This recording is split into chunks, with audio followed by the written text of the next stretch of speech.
Hey there. Are you new to Scrum, business analysis, or project management, or you're already practicing and you need a platform whereby you can do your continuous improvement or learning? You're in the right place, or even you're preparing for your exam, you just clicked the right link. And yes, welcome back to the TechNet vlog. Also, we noticed that most of our viewers are not subscribed, and we encourage you today to hit the subscribe button because you'll be getting numerous uploads from us that would help you prepare for your exam or even become better practitioners in the field. And today we created something different from our usual, and that is the business analysis glossary. That's 100 key terms every business analyst should know.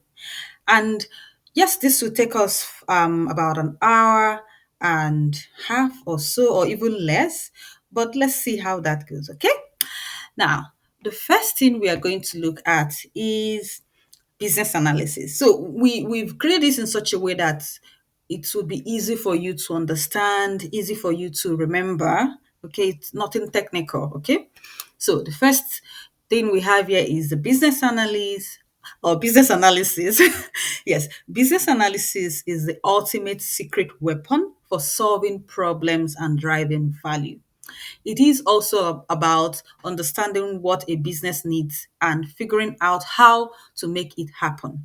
Basically, BAs are the detectives and problem solvers rolled into one, leaving a lasting impact on every project. Just telling you that business analysis is just the ultimate weapon we use to solve problems, and you as a BA, you are the problem solver. Okay, you try to discover business needs and know how you help business go about solving their problem.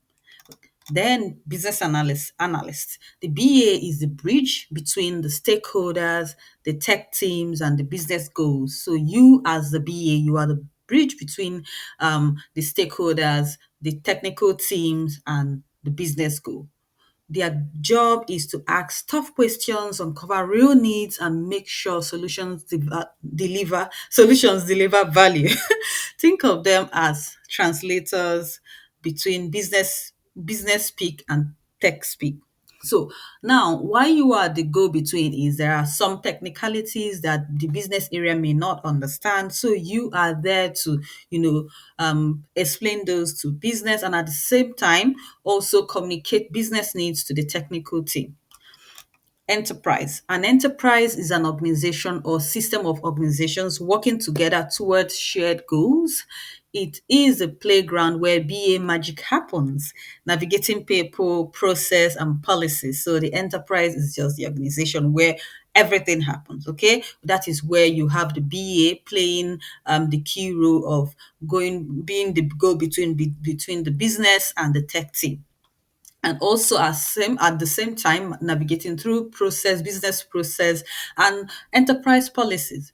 Business need, the why. Business need is the why behind everything. So the business comes to you and they tell you, oh, we have this need, oh, we need to build this, we need to build that. That is the business need. The problem or opportunity that sparks a project, that is where the idea of the project starts from. That is from the business need. First, find it first is the North Star guiding all your VA work. Then solution. Solution is your masterpiece. Remember your different knowledge areas. The solution is your masterpiece, fixing the problem or seizing the opportunity. It could be software, process change, or a new policy. Ensure it delivers actual business value. So, the solution is now whereby they've explained the business need to you, and you guys have gone into investigation to know how you'd resolve or solve or help business, to go about solving their issues. Value. Value is the benefit stakeholders care about. Financial or non-financial solutions without value are just busy work. Yes, at the end of the day, you want whatever you bring to the table to give business value, right? Yeah. Context is everything. The environment, constraints, and circumstances around a project. It is your BAGPS. Yes. What is this need? What context? In what context does it exist? Design is the blueprint for your solution. Just like, okay, having a blueprint, a map of our solution, this is what it may look like, this is what we anticipate it to look like. So it is the structure, functionality, and delivery of value. Solid design saves headaches and keeps stakeholders happy. Requirements are the playbook of your solution. And when they say you are gathering requirements, oh, you are trying to see, you are trying to understand what can be done here in order to solve business needs. So functional, you have functional, non-functional, business or stakeholder. They guide your project from chaos to clarity. For example, if it's a website that you're trying to build and it has to do with finance, and one of the requirements could be, oh, as a user, or the system should be able to prompt users to key in their email addresses, or once a user is done, signing up, they should get a notification, or we need to get response in few minutes time. That is your requirement. Change is the name of the game in BA. Moving an organization from current state to improved state. Smart change management ensures success. Yeah. Remember, as a business analyst, you are the change driver. Okay. And change has to do with, for example, currently the accounts department, they are using paper. Everything is on paper, is on sheet.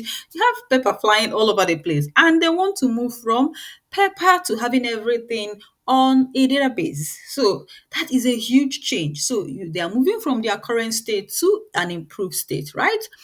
Business requirement, high level goals defining what the organization wants to achieve. There are the project's mission statement. So what the organization wants to achieve is the business requirement. Stakeholder requirement, specific needs or expectations of stakeholders, translating business requirement into actionable items. So you have like the organizational requirement, or what they require of the to come out of the project, and then you have specific needs from different stakeholders. For example, the organization want to have a database that will move them from paper to paperless. Then a stakeholder comes or walks up to you and say, okay, please, can we have a system under that, or something plugged into that, whereby we can kind of like maybe have categories or even folders, whereby it would define different departments or different areas. That is a stakeholder requirement. Business already, they've given you what they want. Okay. Solution requirement, what the solution must do. Functional behaviors and non-functional qualities like performance and usability. We've mentioned that before. Functional requirements, features and behaviors of a solution like login, functionality, or report generation. Non-functional requirements. So you have different types of requirements. You have the functional, you have the non-functional. So now for the non-functional requirements, quality attributes such as speed, reliability, and security that ensure a usable solution. Transition requirement, capabilities needed to move from old to new system, including training and data migration. So transitional requirements mostly has to do with, in most cases, it will be data migration. We're moving from an old system to a new system.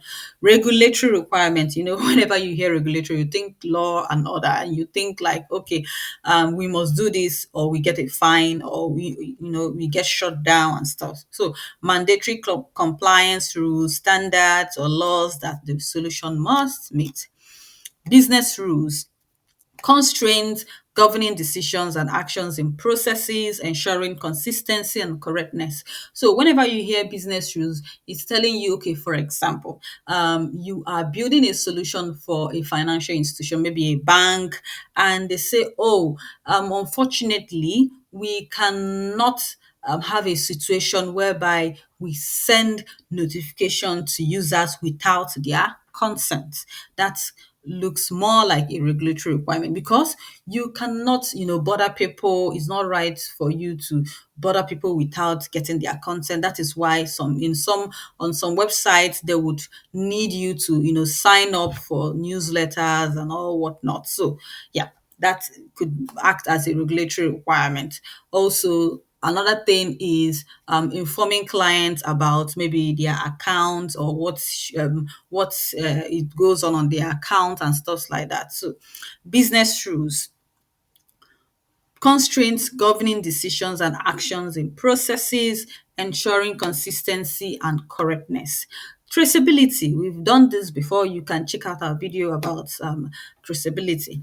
Traceability, linking requirement from origin to implementation, allowing impact assessment for any changes. So, for example, when you are gathering requirements and the stakeholder mentions the requirement, and you'll be like, oh, I think this has been mentioned somewhere in another project. So, you'd want to trace to know if there is any relationship. Okay. And another thing with traceability is also who raised the requirement, what department. You want to trace it back to the needs, the business needs, and so many other things. Prioritization, ranking requirements by value, risk, or urgency to focus on most important work first. Yes, you want to prioritize and you're also considering costs and all whatnot. Change control. Remember in project management, when you need to introduce a change or introduce something that is new, you have to take it through the change process. So a formal process to evaluate, approve, or reject changes to scope or requirement.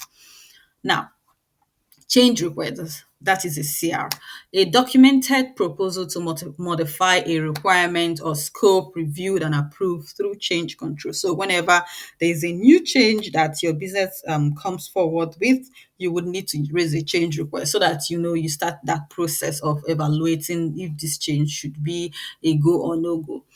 Impact analysis, assessing the effects of a change on cost, timeline, scope, and stakeholders. You're trying to see how whatever we're going to do will impact us, okay? Approval, stakeholder sign off, confirming requirements, or accepted and ready for implementation. Now, remember, you must have to know your stakeholders so that you know who you have to go for when it comes to approvals. Baseline, a frozen approved version of requirements serving as a reference point for the project. Elicitation, the process of drawing out requirement from your stakeholders using interviews, workshops, and observation. Interview is an elicitation method. So interview one-on-one section to gather detailed information from stakeholders. So remember that there are situations you use different types of, elicitation methods or models. It could be workshops, interview, observation, even survey. Okay, we have a video on that, so you can check that out. So workshop, collaborative group sections to define or resolve requirements efficiently. Observation, studying workflows to understand actual processes rather than relying on assumptions.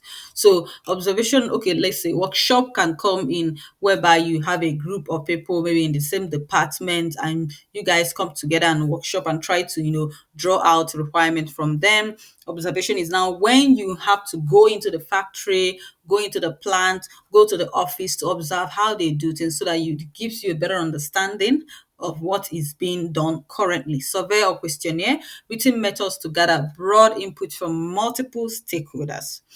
Maybe there are so many that you can't meet them one-on-one, or you can even do like a workshop. Okay, brainstorming, creative sections to generate ideas and solutions before refining requirements.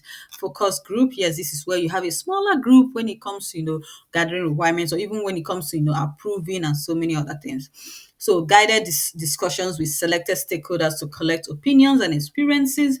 Document analysis, this is also part of requirement gathering as well, because For example, you want to refer back to this is where you want to refer back to documents on the project. Maybe there are some documents that are existing, and maybe you just join the group, and they were like, oh, even though we've already made our needs clear to you, there are also some documents we prepared, or maybe there are some documents related to other projects. Okay, so document analysis, reviewing existing reports, manuals, and policies to extract requirements.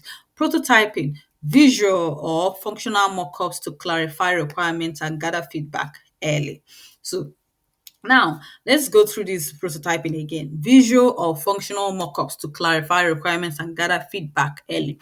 At times, when you want to, create a clear or vivid picture of what your requirement looks like, or what you feel this is what the business expects. So you create like something visual that they will be able to see.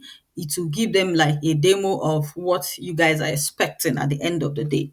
That's joint application development, structured workshops involving developers and stakeholders to quickly define requirements.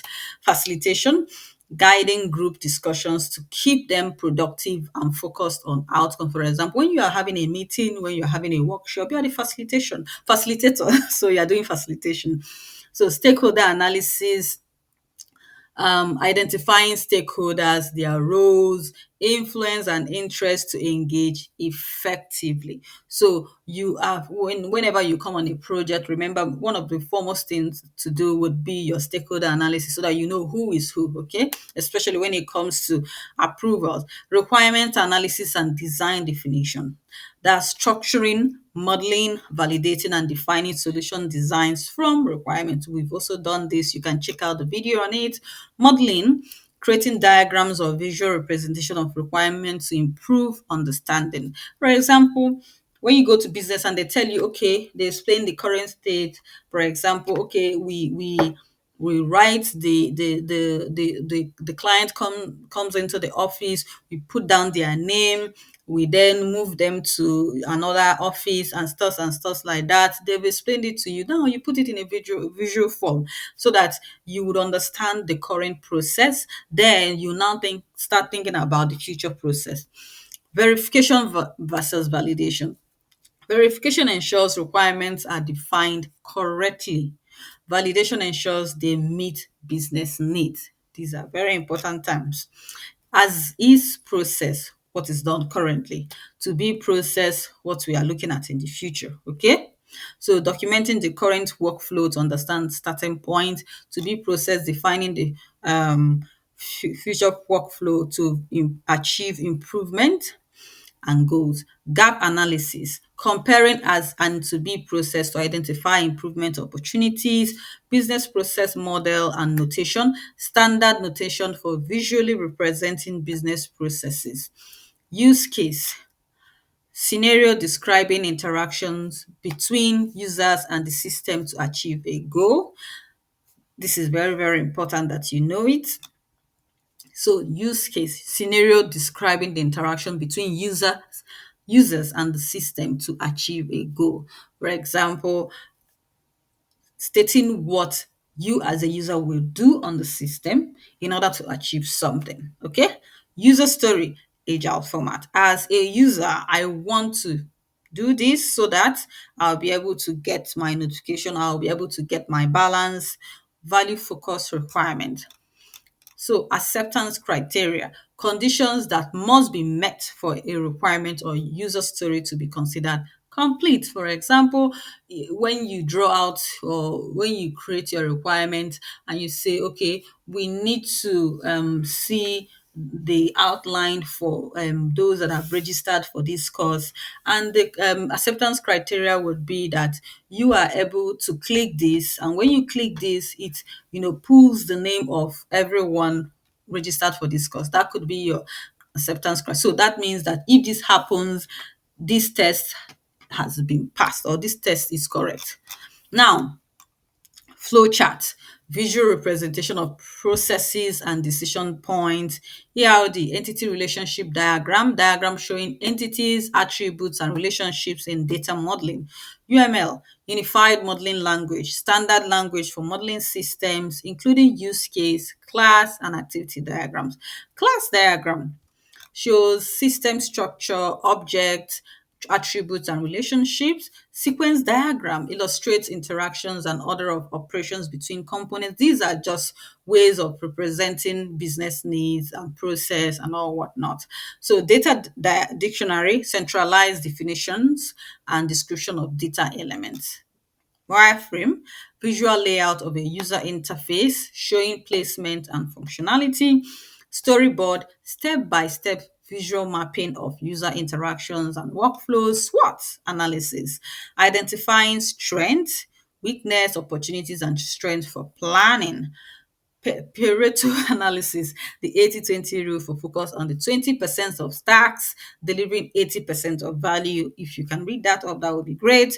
Fishbone diagram, visual tool for root cause analysis of problems. There are so many diagrams you can, or there are so many tools you can use for your root cause, or yeah, your root cause analysis. You can also use the 5 whys and other ones. Mind map, visual diagram to organize ideas and relationships around a central topic. Decision model captures rules and logic for consistent decision making. System development life cycle, framework for building solutions from planning to deployment. Waterfall, linear sequential project method with defined phases. Agile is iterative. So remember, the waterfall is the predictive and the agile is the adaptive. Okay. Approach, focusing on delivering value incrementally. Scrum, agile. Just why you are seeing Scrum terms as agile terms is because currently you now, like, not even currently in business analysis, remember, under your knowledge areas, you either go agile or you either go waterfall. So it starts with what method do you want to use in this case. So that's why you are seeing all these terms. So Scrum, agile framework with sprint, stand-ups, and a product backlog. Product backlog is your prioritized list of features and requirements for agile teams. Sprint is the time box iteration delivering a portion of functionality. Product owner, stakeholder voice in Scrum, prioritizes backlog and ensures value delivery. Scrum Master, facilitator and coach for agile teams, removing obstacles and enforcing Scrum rules. Epic, large user story broken into smaller stories for incremental delivery. Future, functional component of a solution supporting epics and deliverable independently. Backlog refinement, cleaning, clarifying, and prioritizing backlog items for actionable work. Sprint review, demonstrating completed work to stakeholders and gathering feedback. Sprint retrospective, reflecting on sprint performance to identify improvement. Definition of done check is definition of done is not a checklist. It's actually something showing that what you have done is actually what has been agreed to be done, for you guys to agree that okay, this task or this work is done. So minimum MVP, minimum viable product, simplest version of a product, delivering value for testing and feedback. Mascal, that's it. This is part of your prioritization technique. Should this be must have, should have, could have, won't have. Now, Kanban is a kind of agile way of delivering value or product, visual workflow system showing task progress and bottlenecks, velocity, measurement of work completed in a sprint, used for planning, burn down chart, visual of remaining work over time to track sprint progress, increment usable tested addition to the product, delivering value continuously, solution evaluation, assessing if a solution delivers expected value and recommended improvements, KPIs, key performance indicators, your metrics, ROI, that's return on investment. Okay, what we have invested, are we getting it back? UAT, that is your user acceptance testing. Traceability metrics, links, requirement to test cases to ensure nothing is missed. Performance measure, metrics tracking, system performance, speed and efficiency, usability, ease and intuitiveness of a solution for end users, risk analysis, identifying potential issues, evaluating impact and planning mitigation plan, actions to reduce risks before they become problems, defect, deviation from expected behavior in a system or solution, Jira, Agile project management tool for tracking tasks, sprints and issues, Confluence, documentation and collaboration platform for sharing knowledge, Visio or Lucid Chart, tools for creating diagrams, process flows and UML models, requirement management plan, outlines, approach for managing, prioritizing, and controlling requirements, governance, framework for making decisions, approvals, and ensuring accountability, scope defines project boundaries, what is included and excluded, scope creep. Remember when we've not asked, when maybe we are into a project and we are now having uncontrolled expansion, business case justification for a project, including objectives, project charter, high level document authorizing project starts with objectives, and stakeholder register, a document listing all individuals, groups, organizations impacted by your project, along with their influence, interests, and preferred communication methods. And we have come to the end of this part. Hope this was of good use to you. Don't forget to subscribe, comment, and share. Thank you.